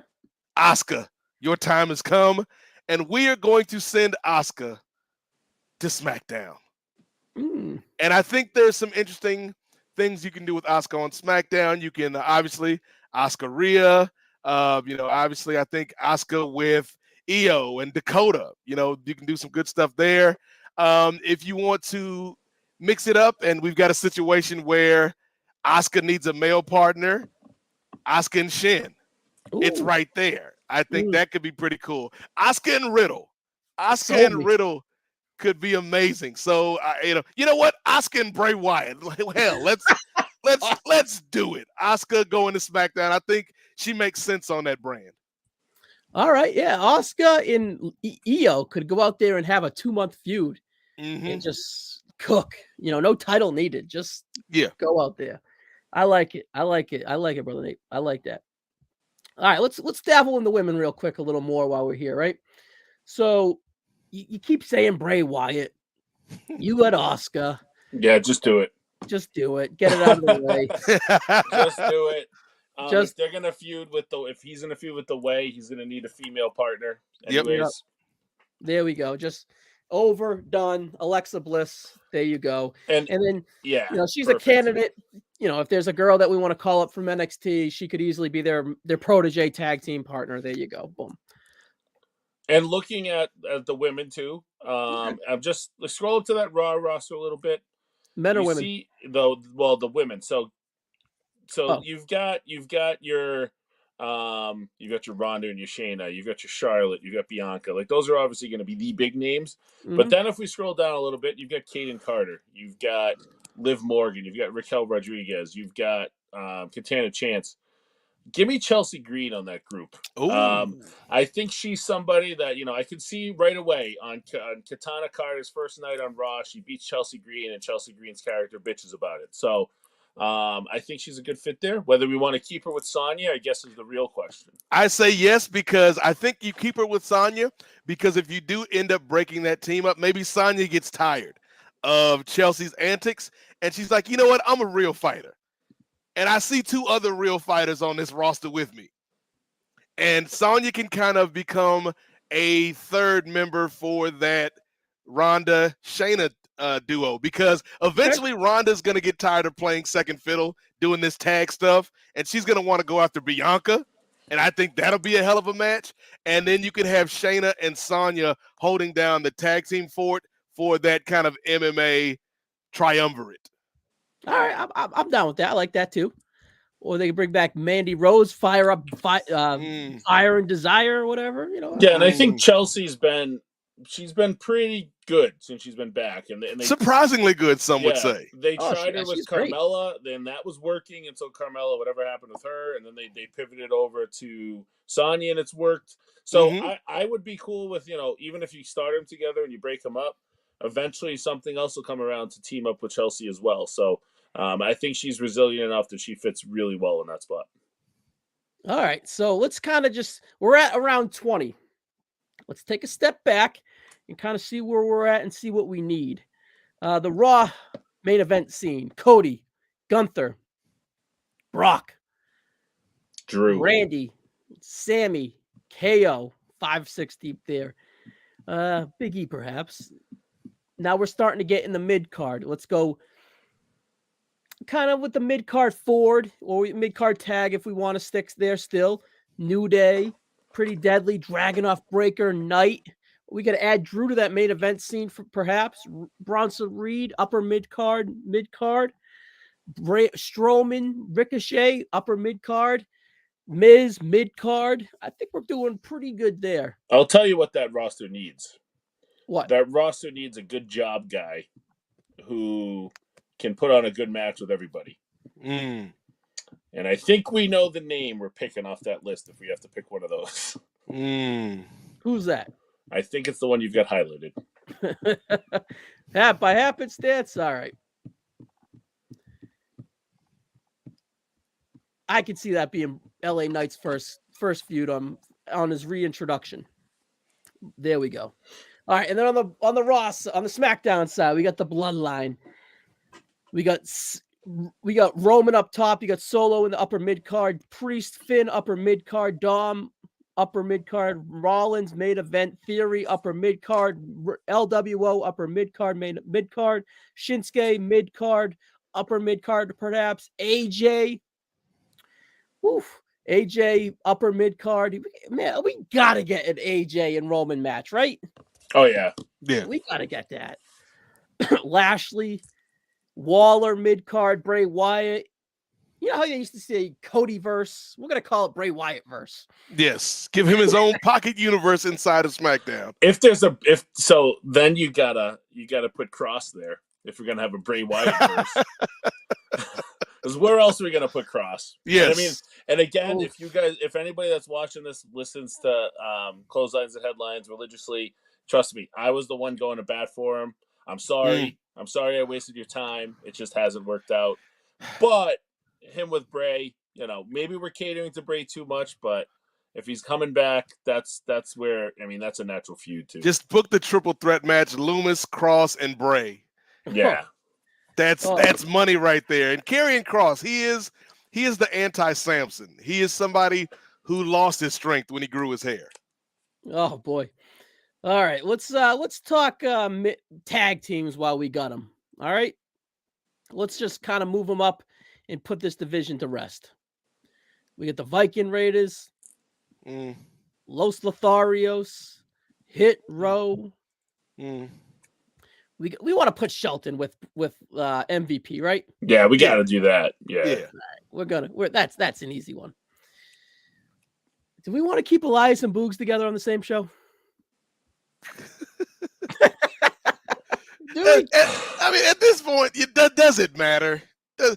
Who is out there? Who is out there either watching the programming that the WWE puts out or watching this draft and was waiting an hour and a half or however long we've been here to find out where is Boogs gonna go? Where is Rick Boogs gonna go? I like Boogs when he was with Shin, but he's done nothing for me since he's come back. Same with Elias. Just stick them together. But here's the thing. They're the same level of the Maximum Male Models. So let's they're kind of both down on the D level if we would tier them. Where should we the Maximum Male Models? Should they be on the same brand as Pretty Deadly or away from Pretty Deadly? I think you keep them away. The only time they cross paths is at Survivor Series. All right. And then we get like a Zoolander style model fight. All right. Then we'll keep Boogs and Elias on Raw. I just feel like that works there. Viking Raiders on SmackDown or Raw? The Viking Raiders and the Way works. Viking Raider and the Brutes. Or Viking Raiders. It matters. Let's just go. I'll just take an executive decision. I'll put Hit Row on Raw. They could fill time. Viking Raiders on SmackDown. And we got a lot of suggestions in the mock draft to put the Los Lotharios on NXT. I don't hate it because I think there's Garza. I mean, he was a star in NXT or was trending that way. I almost feel like they brought him up too soon. And Carrillo's still so young. I like that move a lot. And there's another one I would think about putting on NXT. I hate to say it to you, Ryan, but I think Madcap might benefit more from an NXT run. All right, so let's just kind of get a little wild here, right? Tommaso Ciampa, Friday Night SmackDown, so he's with Gargano, or Monday Night Raw because so he's away from Gargano? I'm leaning Raw. Okay, Ross. I'm leaning Raw, and here's why I'm leaning Raw. Because I feel like the way we've got our rosters constructed and the reality of the WWE, there's a ceiling for Ciampa. But I think, and again, on Raw, this is the Cody Kingdom. So everything I'm doing on Raw is filtered through that lens, through the Devontae colored glasses that I'm wearing. Okay. And I think, it's not going to be a Mania program, but I could be down with, month and a half, 2-month Ciampa Cody program. That'd be cool. That's your, that's your Clash of Champions, your Backlash type pay-per-view. I want to keep him with Gargano on the same show because then you've got that potential down the road. And I don't want him anywhere near Miz again. I'm good either way. He's good enough that he'll find his opportunity regardless, if he can stay healthy. So let's talk to Austin Theory. Who needs him more? Does Austin Theory need him more, or does Gunther need him more as like a bowling pin? Let's say we gave Dragunov to Gunther, so Theory. Yeah, easily Theory. Like Theory needs all the help he can get. So if we keep him with, all right. So what do we see him? Do we see him as a potential upper main eventer? Or do we see him as a mid-carder? Because if he wants to go Cody route, we can maybe see him as a mid-carder. Or if we want to keep him as like a mid-card, like on the lower on the card and with potential with Gargano. Yeah. I think it's different when you're looking at the different brands. Because in my mind, Cody is kind of the fighting champion. Like every month, give me somebody. I've got to prove that I'm the best. Whereas Roman is the mountain that you have to climb to get to. Cody's the mountain that comes to you. Yeah. And so I think if we're going to put Ciampa on SmackDown, I think he works great as a foil for Austin Theory, but I don't see him getting anywhere close to that main event scene. Whereas if he's on Raw, I can easily see him and Cody. So do we see him as a main eventer, or was he a mid-carder? Is pretty much how we're placing him. Want to table it? I think it's a mid-carder. I mean, he's not even sniffing the main, like even upper mid-carder on that Raw roster, but he might on SmackDown. See, I think it's the opposite. Yeah. I think if he's going to be the main event, he goes to Raw. If he's going to be a mid-carder. Yeah, I guess I've got the Bray thing in my head as like kind of its own thing. He kind of fits. I just see like him with like your Drews and stuff. It works. Right. I don't know. I'm good either way. I'm not. He kind of fits on either brand. Yeah, I'm not strong-willed here regardless. Yeah. So and kind of to the point where we picked Ziggler, Elias, and Boogs to Raw as kind of their residential job guys. We got to send a few to SmackDown too. Yeah. All right. So let's just kind of do this. Let's finish NXT, and then let's just kind of move over. Make sure that we don't want any of these guys on the main event. All right. Bait. Maybe main roster or NXT? I think that he's kind of in that weird, like, in the baseball analogy, he's kind of like a 4A player. I don't know if he's ever really gonna thrive on the main roster, but I also feel like it's weird to say, but I almost feel like he's maybe too good for NXT. Because those guys, he can kind of like outshine all those guys, even if like he loses. I don't know. I would think about bringing him up. All right. Well, I think everybody. Well, let me put it this way: of everybody on that list as like those single males, I think he's the one that I would bring up the most. Well, let me. I got to do some manipulating here.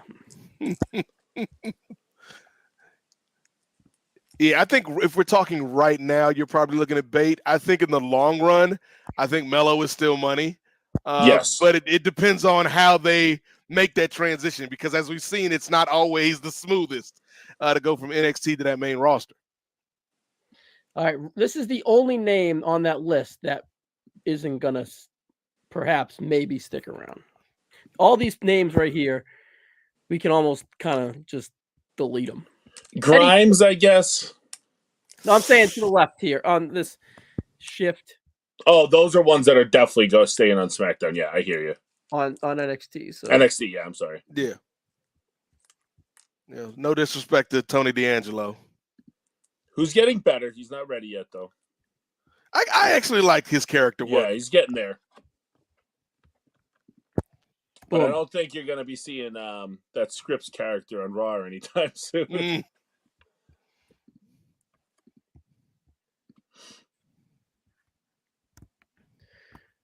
All right, 1 second, boys. Technical difficulty here. We've been technically great, by the way, with all these moving parts here. Yes. All right, so let's start from the bottom here. Roderick Strong, NXT or main roster, or who knows? Keeping him with the Creeds makes a lot of sense. Is he ready, though? Yeah. We could put him in the Robert Roode pile. Yeah. Gulak and Dempsey. Gulak and Dempsey, ready or not? No, because that's all about getting Dempsey ready. And So Gulak's the NXT. linchpin for that. And I like Gulak in NXT. Yeah. Beverly brother, Braun Wagner's.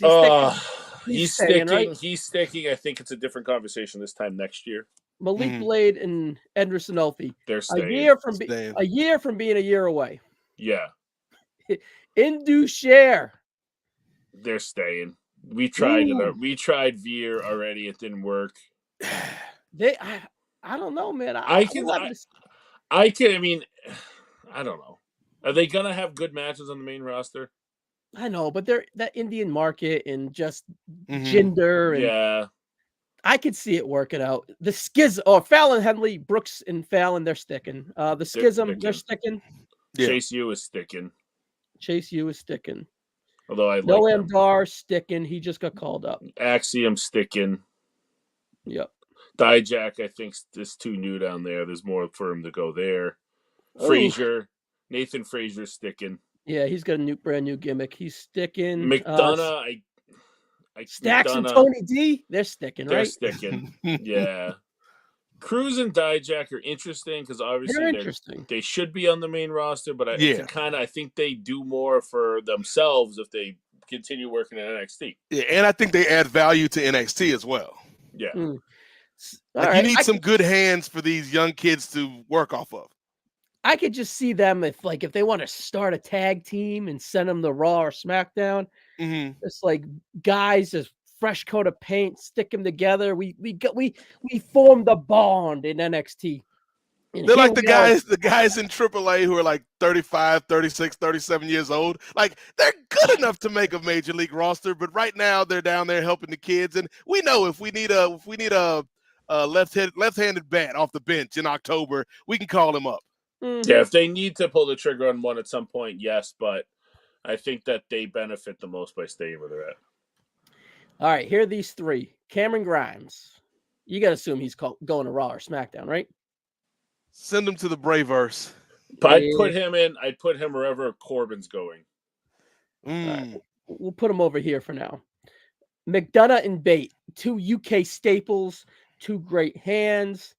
Are they ready for Raw and SmackDown, or do they stick in NXT? If you got to choose one, which one would you choose? Bate. Yeah. Now, would you choose both, or is McDonough staying? I'd keep McDonough there. Okay. Let's have a discussion about Bate when we get there. All right, let me clean up these sheets. All right? Your boy's going to do some... Why don't you guys talk about the potential of Madcap Moss, Baron Corbin, and Mustafa Ali, Akira Tozawa as as your boy does a little moving and shaking. Over here. Mustafa Ali is one of the biggest drops in terms of the guy's potential. And he has never recovered from that injury. The injury that led to the birth of Kofi Mania.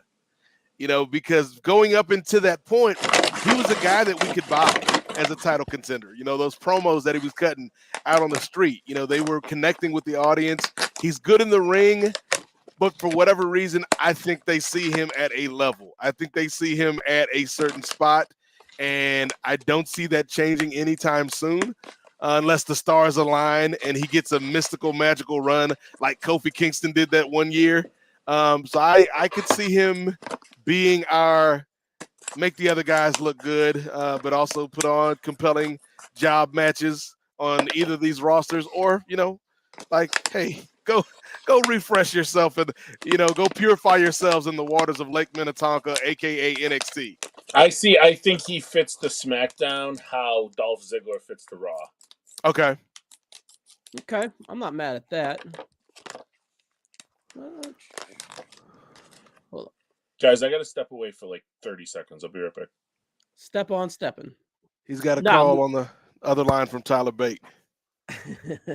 Now, Mustafa was my pick for a potential NXT call down.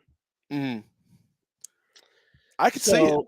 I could just see him versus McDonough. I can see him versus Dragon Lee. I could see him versus Wes Lee. I can see him versus Axiom, Nathan Frazier, Noam Dar. I just see it. But him and Wes Lee would be fire. Yeah, I can just see him going down there and then just being the work rate version of Apollo, who was like the kind of the star version of, putting the star sprinkle on that brand. I can see him going down there and just really grounding all those work rate guys that I just talked about in the WWE style. And that's a guy, Mustafa Ali, that never went down there and never got that NXT, like, I don't want to say seasoning because he's, obviously he doesn't need it, but that NXT, I don't want to say coolness either, like it was a vibe, but the NXT vibe, actually a vibe, NXT vibe of, Gargano, Ciampa, those guys got the Ricochet, those guys got that NXT vibe. Yep. I don't know. He might be a name that I wouldn't mind moving over to NXT. Yeah, I think that's a good move for him. Again, much like Bailey, like you're so good, but we don't have anything good for you. So let's freshen you up, give you some new opponents, and it makes our show better, because you in these matches with some of these guys that you haven't had a chance to work with on a regular basis makes them better, and it makes our show better from a work rate standpoint. So I could easily see that being a good pick. I like it. All right. So these are people or groups of things that we need to kind of work out. Let's put this division on ice right here. And let's bring this women's division home. Just like we did with the women. Zoe Starks is one that I think is due for a main roster call up. Perhaps Fire and Dawn, but they're the champs, so I say we stick them there. JC Jane and Dolan. Sticking? I think Jane's the one I would think about. But it feels like the heel, I mean, she always has been a heel, but like that singles heel run feels like it's still too fresh. So I'd keep her down there. I think JC Jane's somebody, like, just thinking ahead, like she's a fun feud for like Sol Ruka when you start, heating her up. Yeah, I mean, Gigi's obviously the baby face of that grouping. But I mean, they're gonna do some work there. So I'd keep her there. All right. I see any of these girls I just highlighted. Any of them potentially moving up or no? Davenport's hurt, right? Yeah, Davenport's hurt. Cora isn't ready. I don't think she might be in the Roxanne spot this time next year. But no, I would keep them there. I think Cora, JC, Gigi become your main event picture with Tiffany Stratton. Yeah, exactly. Because I think the question is not if they're ready, because I do think, a few of them are ready, but what are we going to do with them?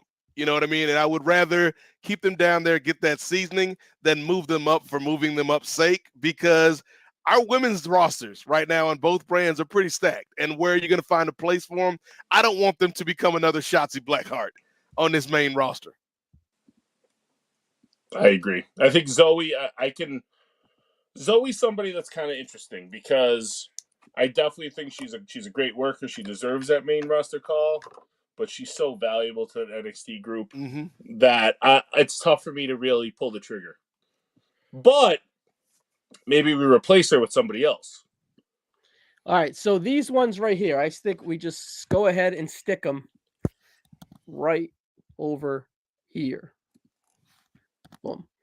And that's that. Yes, I agree. Oh. All right, and then You keeping Wendy Chu out? she's a sleeper, bro. No, I actually like it. Damn, stole my joke. I was waiting till the very end of the draft. I got a sleeper pick, boys. Yeah, I'm sorry, buddy. It was just too good. I had to get after it right away. All right. So there's 3 women on NXT here that I could see potential in, and they're kind of tiered. Ivy Naiva, if they send her up with the Creeds, perhaps. Did we do the whole Roderick thing? I don't know. Is she a part of the Diamond Mine? She could easily go to the main roster, get seasoning on a house show loop, so to speak, and then get TV visibility with the Creeds. And she doesn't really necessarily need to go out there. She has a cool, unique look, but she's like kind of new to this game, and she's tiny. So she's older too. I could see them being like Carmella back in the day with Enzo and Cass, or Nikki Cross with Sanity, where it's just like, well, if we keep her down there, it goes a long way for her, opposed to keeping her in the core group that she's with, that when we want that core group. So I don't know. She's in a tough spot. Yeah. She's in a tough spot. What do you guys think?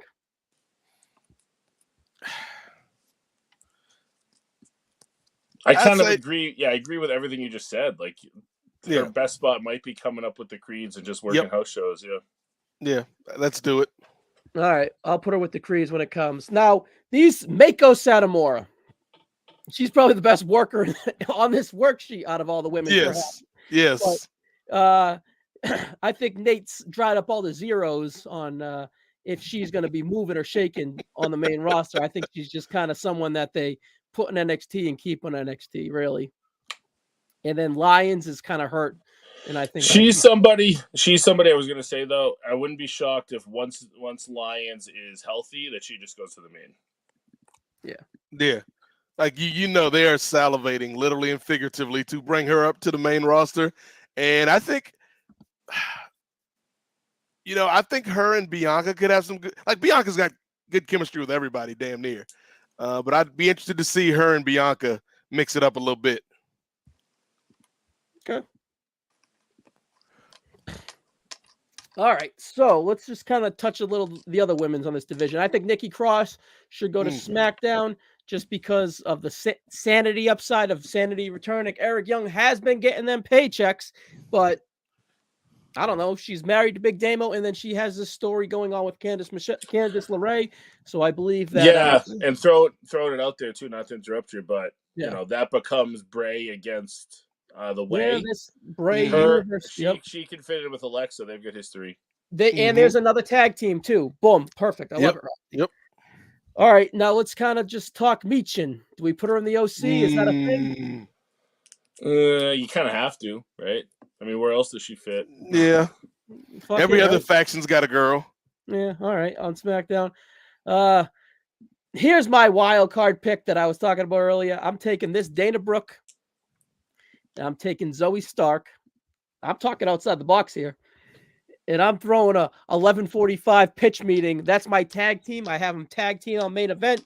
They feud with Chance and Carter. And then they kind of I just feel like that's a nice introduction because Zoe Stark is out there to have good matches. Dana Brooke is just kind of like, I don't know, low key. Maybe they can win the tag team titles if shit works. I just stick them together on Raw and let that shit simmer. I guess that's just me being outside the box. This is like round 22 of a draft, and you're like, yeah, just cook, brother. Just cook. We're good. We're good. The pizza's cold. We're good. And same time, I'd take Tegan and throw her on SmackDown in case you ever decide to go like reunite her with Dakota. Dakota, yeah. Okay. That's a good sleep pick right there. Lacey Evans. Ooh, this is a tough one. If there's one, I will say this as fairly as possible. If there's one name I care less about on this list, I'd be shocked. So whatever you guys want to do with that name, go knock yourselves out. Here's the thing. Let me stick up for the All-American Lacey Evans on these streets, man. Lacey Evans is somebody who I thought has gone through this weird evolution of her character. When she came up, she's the sassy Southern belle. Then she turns face and she's a mom. And then she goes away, has another baby, comes back. And at first, I think she's a Marine. And then she's talking about her family's drug history. And it's really emotional and sentimental. And then she's a heel who's stealing Sergeant Slaughter's moves. And now I don't know what to think about this woman, Lacey Evans. So I think she's got a lot of talent, but I don't think they've ever figured out how to funnel this talent into a wrestling character that people can connect with. So I'm going to say let's throw Lacey on Raw just because I want to see her and Bianca mix it up a couple times and Bianca TKO her a bunch of times. Let's do that. Yeah, I can see her being a monthly opponent for Bianca. That's a good call. All right. Shotzi Blackheart and Natalya. Are they a tag team? Should we just give them a fresh coat of paint on Raw? What do you think? I see a lot.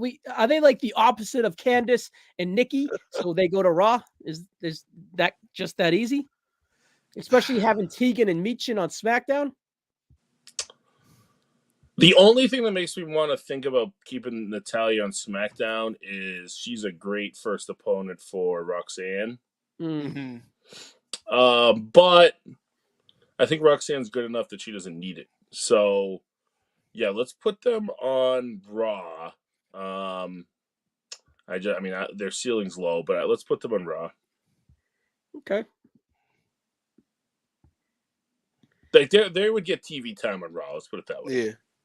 All right. We got Xia Li and Aaliyah. One's gonna go to Raw. One's gonna go to SmackDown, boys. Oh boy, put Xia Li on Raw because she can multiverse Bray to an extent. Aaliyah, I don't know. I mean, see, the problem with Aaliyah is I keep going back, forth, and forth, trying to figure out where to place Aaliyah. I can't quite remember how old she is, but then again, age ain't nothing but a number.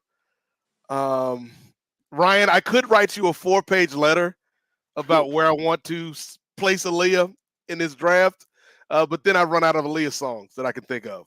But if at first you don't succeed, dust yourself off and try again. Thank you.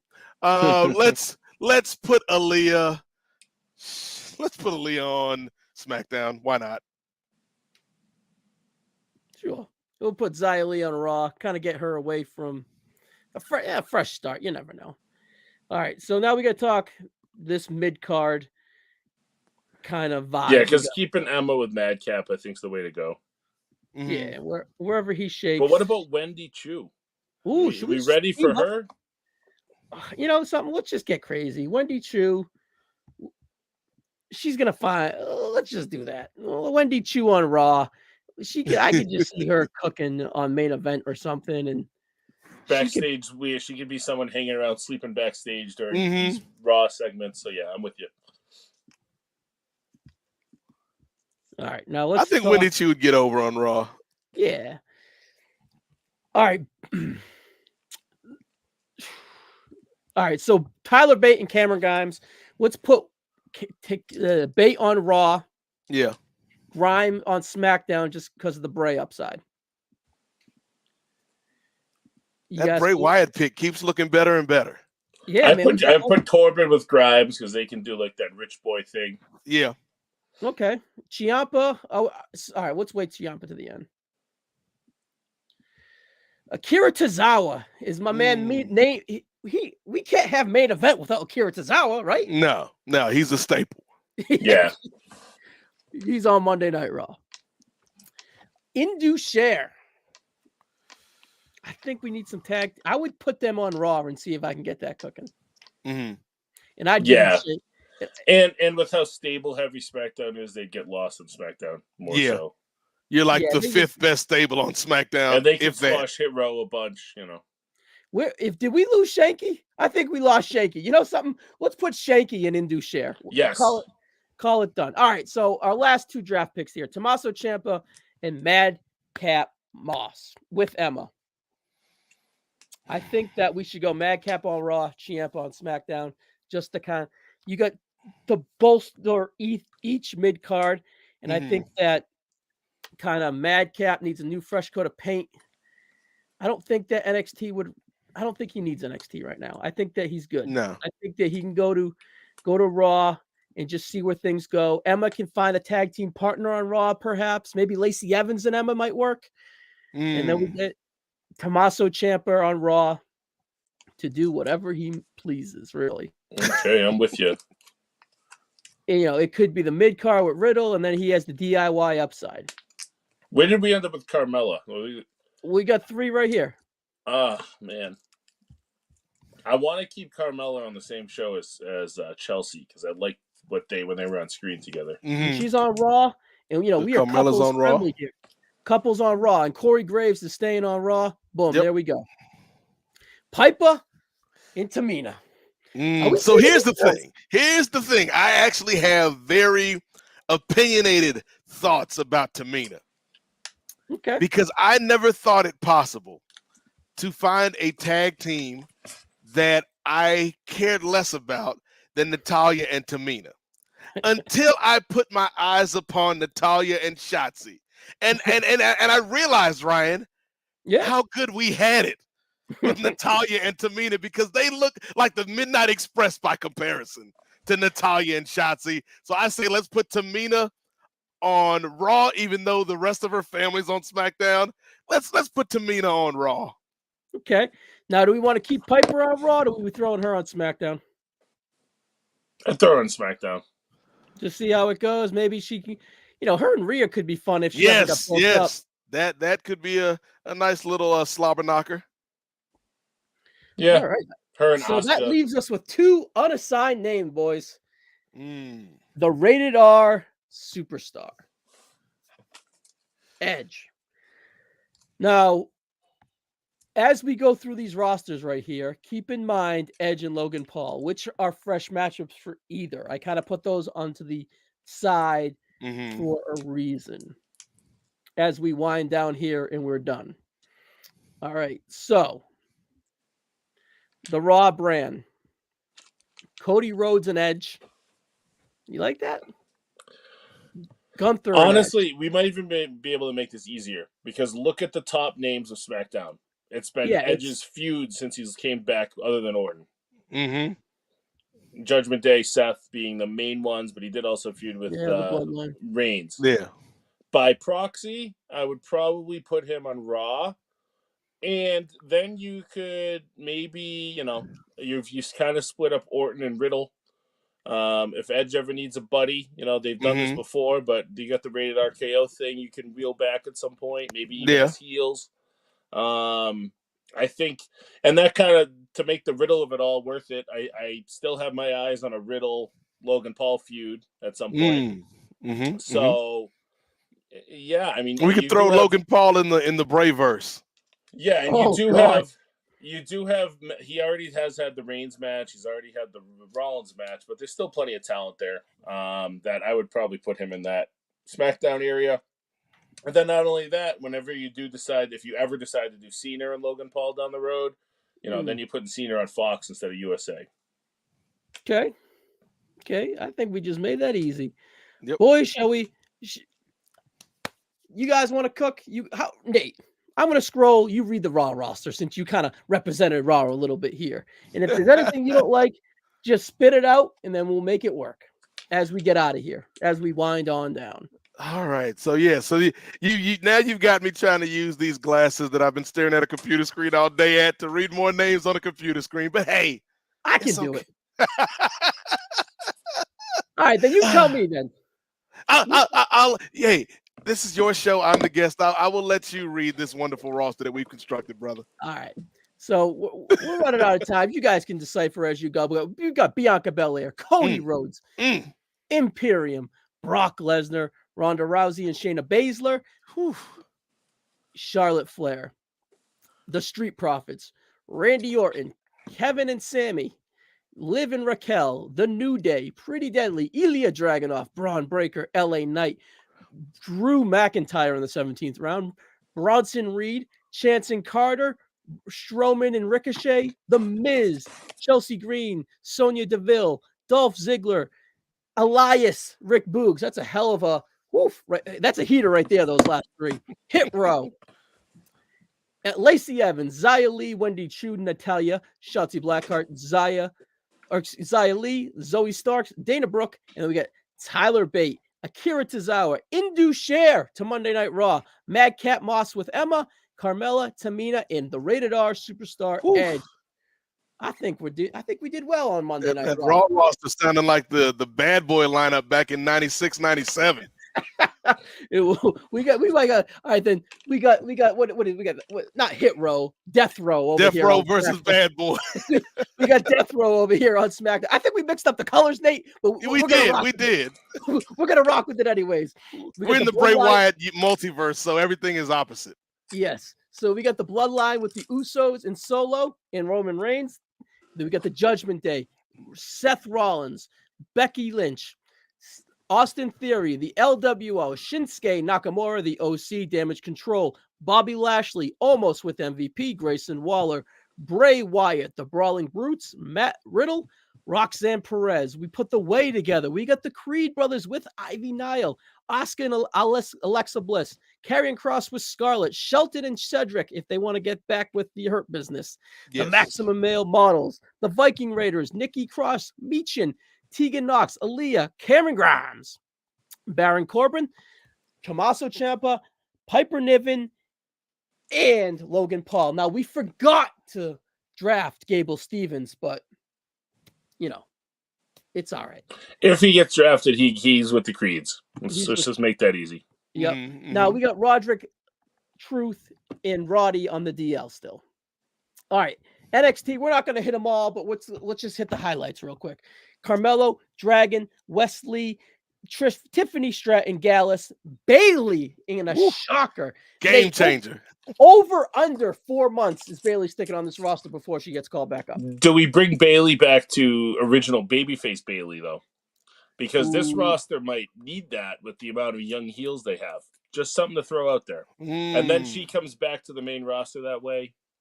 Yeah, I think it's a journey. I think Bailey starts as the villain, then she sees these young heels and realizes, is this the fruits of my labor? Who is the true Bailey? And we get the balloons, we get our girl Izzy back in the front row, and that Bailey is the Bailey that returns to the main roster. Okay. All right. Chad Gable. It's a journey. Speaking of journeys, Chad Gable thinks it's 2015 and he's back in NXT.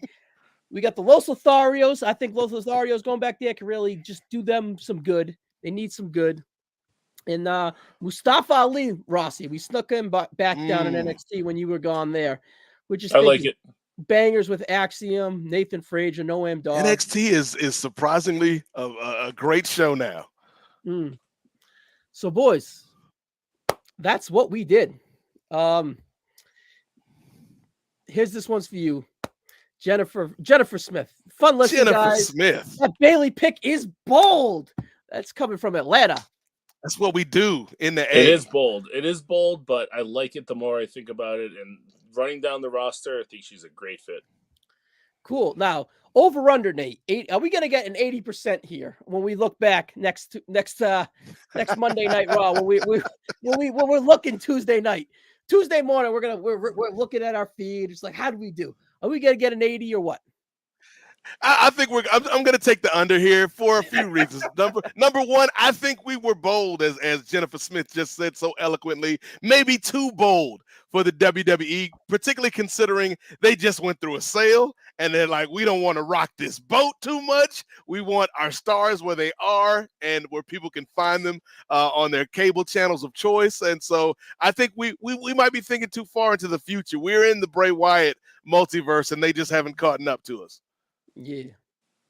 Oh, Jenny says under 80%. I think we're going to go 81%. I'm going to go over. Now, this brings me to a point that I guess I haven't considered. Who's drafting these shows? Us. Yeah, like who are the? I'm riding the culprit Christie. Or the hell does Adam Pearce like have like a blue polo with like a red Raw shirt under it, and he just alternates the picks? Like, how's that gonna work? They're going to rehire Stephanie. Is the Fox robot going to be there again? No. Stephanie's going to come out in that red dress and get her done. You know what I'm saying? I mean, I think if we're talking about who can adjudicate these selections the best, there is one person over the course of history, and Jennifer Smith knows this quite well, who has the best judgment in this universe, and that is, of course, the beautiful and talented and always makes the right decision, Miss Nia Jax, coming back to make the call, to take the shot, even though she didn't take the shots during COVID, but that's neither here nor there. But Nia Jax will make these draft selections, and I'm here for it, boys. Yeah, brother. Oh, come on, Jenny. She says no dice. There ain't no dice. I mean, wow. To be fair, Jenny, she's not like most girls. So. She is not. She's not. And that theme song is a banger still. It is. But Nate, what do you got to plug before we get out of here, man? I appreciate you giving us your time here to get this fun exercise done, my man. I appreciate you guys for having me on. Again, I think my new hobby is just finding out what are the weirdest and most off-the-wall T-shirts I can find to wear on these podcasts. Last night, I had my Cody Devontae Rhodes Master P Make Him Say shirt on for Post Wrestling. And tonight, I went with the Barack Obama Folks Want to Pop Off T-shirt because I didn't know what was going to pop off tonight during this draft. So I had to be ready, particularly coming into enemy territory, the A versus Beantown, had to beware. But I do have some love for that area. They gave us New Edition. They gave us John Cena. I went to college for a year in Boston and had too much fun, and that's why I didn't graduate from that college in Boston.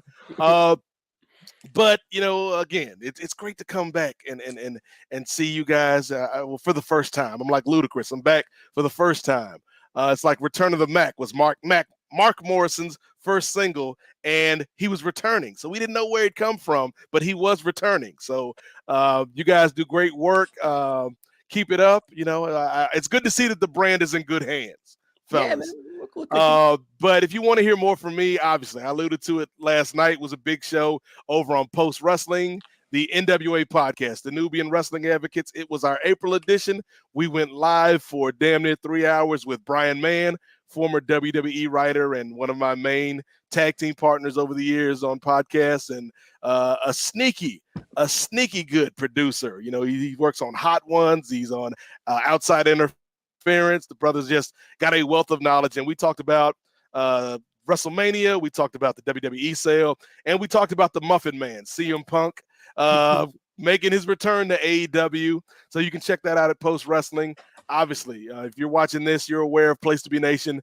That's where I am 1/3 or 1/4, depending on what Pete the Sheriff Shermacher does from week to week. But I'm 1/3 of the main event with Scott Griscola and Steve Willie. Check that out over at Place to Be Nation. Occasionally, you'll hear me do shows with Jennifer Smith from time to time when our schedules align. But the big thing, and you mentioned it off the top, Ryan, Kings of Sport. That's the home base. That's where I started things in terms of podcasting. So this is our 10th anniversary for the Kings of Sports. So if you want to check that out, we've got a new show probably coming out the end of this month, beginning of the next month, talking about the NBA playoffs, the draft in the NFL, which is going to be big news. Seeing where all these quarterbacks end up, who makes the big moves, who makes the big trades, who doesn't make the big pick, Atlanta. You took the words out of my mouth. You may have adopted these Atlanta sports jokes, but I was born into them. This is my territory. I have the high ground, brother Ryan. So Kings of Sport, we got a Patreon. $5 gets you in the door. Patreon.com/Kings of Sport. For everything else, check me out on Twitter at @8 MOZAIK at Nate Mosaic. And again, it's been a pleasure talking with you boys tonight, chopping up these hypothetical, theoretical situations in the draft. You know, it made a long day at work. It made it feel better. So I'm glad we made these decisions, and we'll see come this week where Bray Wyatt, the hottest free agent in WWE, ends up, boys. Probably not even drafted. Yeah, he probably wouldn't get drafted. We molded half of this thing around him. Now, yeah, you can't contain all of that creativity on one brand. He's got to spread out over all of them. Yeah, like a virus. Well, we were loose and fast with it. And Nate, I'm sure this was not the last time we'll be seeing you here on the No So YouTube page. No, I will return. I shall return. You don't know when, you don't know where, but whenever our schedules can line up again, I'd be down to make a repeat appearance. For sure. Rossi. No, I mean, lot changed in the wrestling world. I mean, you guys know, if you're listening to this, you know where to find me. Right, whenever I'm here. But if we're gonna talk t-shirts, I gotta, show that it's, as we're thinking about wrestling, it's Enochiism, which is a true path. We miss you, buddy, every day. Sasha dropped the gold out in Japan this weekend. So the Japan hemisphere of wrestling is going to probably start rolling its way into the States a lot with AEW in the next couple months as they build towards that stadium show. So hopefully they do it right and they do it justice, unlike they've done Switchblade so far since it's come over to the States. So, I look forward to talking about some wrestling over the next few months whenever needed. And Ryan, keep doing what you're doing, my man. Cool. All right, guys. We'll catch you on the next one. Thank you.